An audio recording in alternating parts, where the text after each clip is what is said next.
Hey, you remember when Gearbox Software bought the infinitely in development Duke Nukem Forever from 3D Realms and actually finished and released the thing? It turns out that there was actually also another Duke game in development.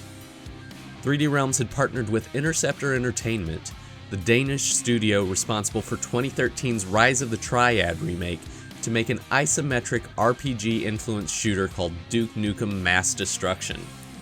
But then Gearbox was like, no, we own Duke now, and 3D Realms was like, oh, okay, before promptly getting bought out by Interceptor.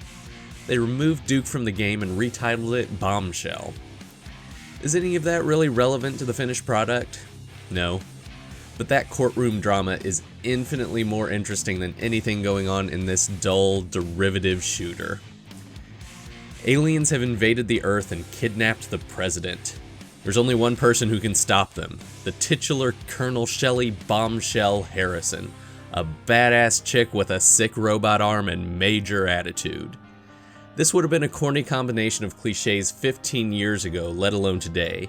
Making a big dumb action movie cliche that works is an art form in itself at this point, and Bombshell's straight-faced stupidity lacks any of the irony needed to make the throwback work in 2016. Shelley spends much of the game dropping such fabulous quips as, "How many aliens does it take to change a light bulb? None. They're all dead."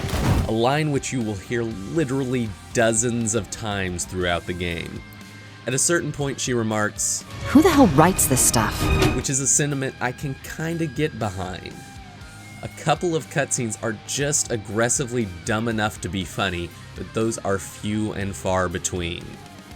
But hey, it's a game in the spirit of Duke. You're not here for the clever storytelling or insightful writing. It's about blasting alien scum. Sadly, the action is just as brain dead. Viewing from an isometric overhead perspective, you use either mouse and keyboard or dual analog controls to move and shoot. Enemies will either run at you while shooting or run at you until they reach melee range. Your only tactical option then is run away and shoot. The enemies all have distinct visual designs, but they behave in basically the exact same way. You have a big variety of weapons, but none of them change the way you play. Chain gun? Run away and shoot. Flamethrower? Run away and shoot. Rocket launcher? Run away and shoot. Shotgun? Run away at a slightly smaller distance and shoot. Every weapon has a lengthy upgrade path and alt-fire options, but none of them offer any discernible variations to how you play. The enemy design doesn't force you to consider what weapon to use, so you just use whatever you currently have ammo for.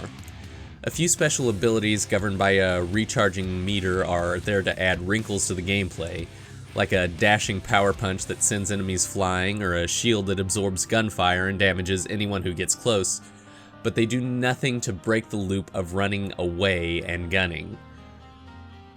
You have a health system similar to the original Halo, with recharging shields and a medkit-powered health bar, but they're tough to keep track of in the midst of a fight. There's no good audio or visual cue when your shields are down, and your health is represented by a Diablo-style orb that seems to constantly display your health as of about 3 seconds ago. The only way to accurately gauge your health is to watch the actual numbers in the corner of the screen, which obviously prevents you from seeing the actual action. The problem is compounded by the fact that enemies are colored in such a way that they tend to blend into the environments, and the animations don't strongly communicate when you're taking damage. It felt like half my deaths came when I didn't even realize I was in danger. I always had a massive stockpile of medkits to heal up with, but I often couldn't even tell when I needed to use them. The interface approaches nightmare levels of user unfriendliness, even beyond the aforementioned problems with the health display. It's difficult to change weapons in the middle of a fight, and sometimes the trigger doesn't work after the selection, forcing you to switch back to something else and back again before you can shoot. The screen for selecting upgrades is almost as difficult to navigate as it is to read, and I couldn't figure out a way to move back an option without completely exiting the menu, which made comparing weapon upgrade options basically impossible. Numbers sometimes get cut off on the main screen. I could only see the first digit of my medkit count for most of the game. And that's to say nothing of the numerous bugs and glitches. The developers pushed out patches furiously over the course of the review period, so it's impossible for me to say what will or won't be in the final game. But over the course of my time with it, I had enemies that didn't die, bosses with invisible health bars, and at least 4 desktop crashes. There might have been more, I lost count.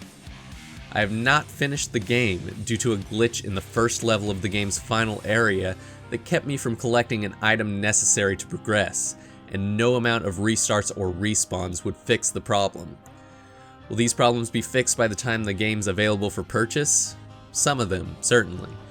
But the bugs are so numerous and the overall package so slapdash that it's tough to imagine them being ironed out completely. Bombshell isn't the worst game I've ever played, but it's among the most dull and uninteresting. From its cheesy, late 90s alien blasting plot to its absolutely repetitive action, it's tough to pull out any redeeming qualities. Even assuming its bevy of technical issues get ironed out, this one still isn't worth your time.